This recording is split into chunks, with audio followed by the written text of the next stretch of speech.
Земјоделците му даваат двојка на надлежното министерство е насловот на денешната пресконференција, а воедно исто така и дебата која што ја организираме токму овде во Прилеп со земјоделците од од Прилепскиот и од Пелагонискиот регион. Зошто токму сме денес овде? Ги презентираме всушност резултатите од едно истражување кое што Рурална коалиција Куманово, како невладина организација која што делува во сектор земјоделство и рурален развој, го спроведуваше во периодот октомври-ноември 2017 година. Истражувањето беше насочено кон утврдување на перцепциите и ставовите на земјоделците, меѓутоа исто така и на вработените во Министерството за земјоделство, во делот на вклучувањето на земјоделците во работните тела на Министерството за земјоделство. Односно, сакавме да утврдиме колкав е степенот или процентот на вклучување на земјоделците во работните тела на Министерството во делот на креирање и на спроведување на политиките за развој на земјоделството. Она кое што како главен резултат го добивме од истражувањето е дека кога ги запрашавме генерално колку земјоделците се задоволни од работните тела на Министерството, 45% од земјоделците одговорија со двојка на скала од 1 до 5, каде што 1 не беше најниско, а 5 највисока оценка. Доколку и на тоа се додаде дека пак со единица Министерството го оценија дури 21%, добиваме повеќе од 60% на генерално незадоволни земјоделци за периодот 2013-2016 во делот на нивното вклучување во процесот на креирање и спроведување на политики.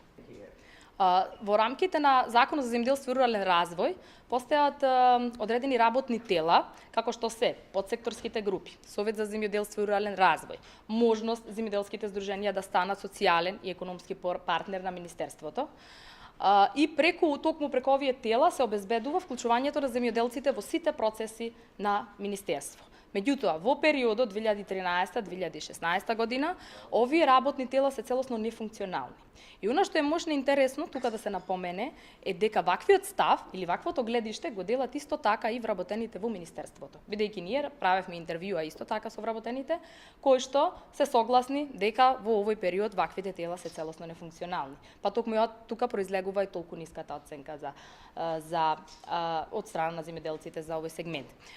Тоа исто така се потврдува и со фактот што ние ги анализиравме документите на сработеното, колку Министерството е отчетно, транспарентно во делот на својата работа,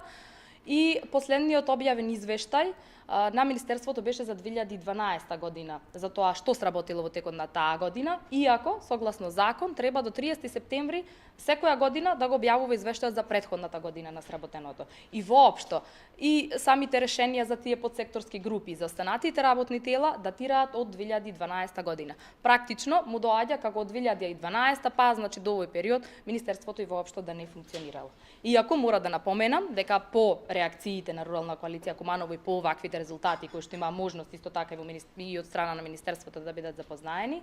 се менуваат работите, така да сега ако отворите на страната веќе може да видите дека извештаите се поставени заклучно со 2015 година, а е објавен и првиот јавен повик за членство во подсекторските групи како едни од основните работни тела на Министерството. Министерството треба да биде отворено и транспарентно, конструктивно во работата со земјоделците, што всушност тоа подразбира, да ги вклучува земјоделците од самиот старт во креирањето и на политиките и носењето на јавни одлуки, а не тоа да биде значи како проформа, само кога доаѓа значи на краја веќе документите се изготвени. Понатаму да се овозможи функционалност на сите работни тела кои што ги споменавме, вклучувајќи ги тука подсекторските групи, односно да им се даде можност на сите земјоделски здруженија подеднакво да станат социјални и економски партнери на Министерството, да профункционира Советот за земјоделство и рурален развој и на таков начин, а исто така целокупните документи од јавен карактер, извештаи и сето она што го работи Министерството да биде јавно достапно до земјоделците.